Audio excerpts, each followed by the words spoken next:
Đâu moon đâu. Đọc cho mẹ nghe cái này là gì? Moon. Đọc to vô. Mất mà moon. Moon rồi gì nữa? Star. Star đâu? Star rồi nhìn rồi tiếp tục. Tiếp tục em lấy ra tiếp tục em đọc nào. Moon, star để gì nữa? Hot. Hot đâu? Ô đúng rồi. Hot. Hot là gì con? Cái gì? Cái gì đó? Oval. Oval là gì? Rồi tiếp tục. Circle. Circle rồi gì nữa? Đó là gì đó? Đó là gì? Square rồi. Gì đó? Triangle. Rồi gì đó? Rectangle. Rồi gì nữa?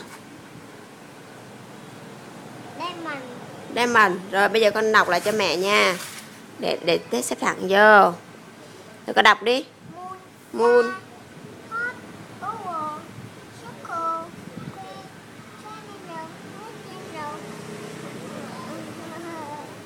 Gì?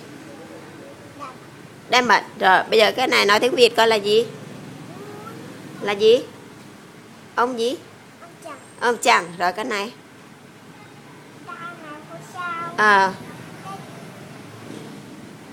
Cái đó là gì?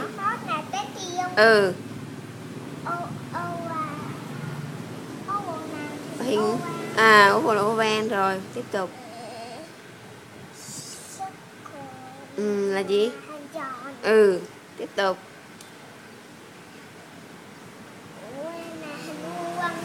Tiếp tục.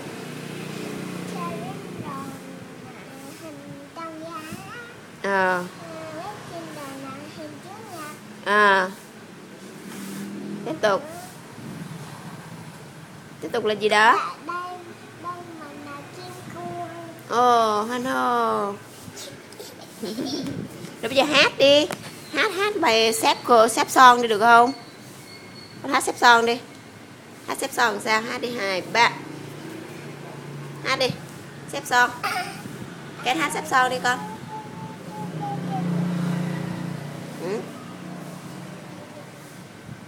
Triangle rồi gì đó.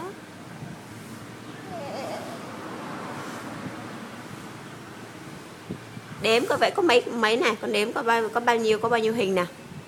Đếm coi 1, 2, 3 coi nào. Đếm có bao nhiêu hình cho mẹ xem.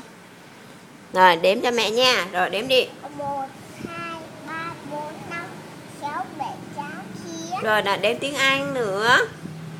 Đếm tiếng Anh cho mẹ nào. Đếm tiếng Anh nào. 9 hình rồi. Đếm tiếng Anh là gì? 1. Đếm đi. Đếm tiếng Anh cơ mà. One gì? One moon gì? Rồi tiếp tục gì? Chú rồi. Quay rồi gì nữa?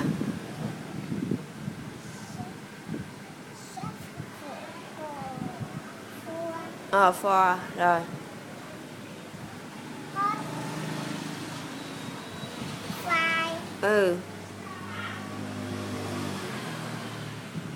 Tiếp tục nhanh đi con. Tiếp tục. Six rồi, đánh vào là six.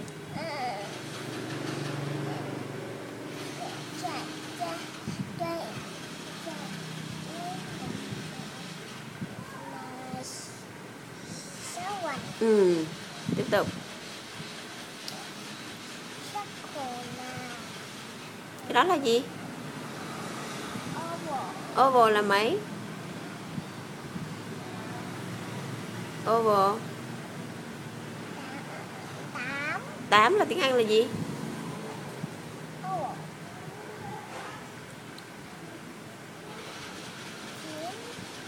9 là gì? Là gì? Tiếng Anh đọc là gì? Đếm 1, 2, 3 coi. 1, 2, 3, 4, 5, 6, 7, 8, 9. 9. Rồi.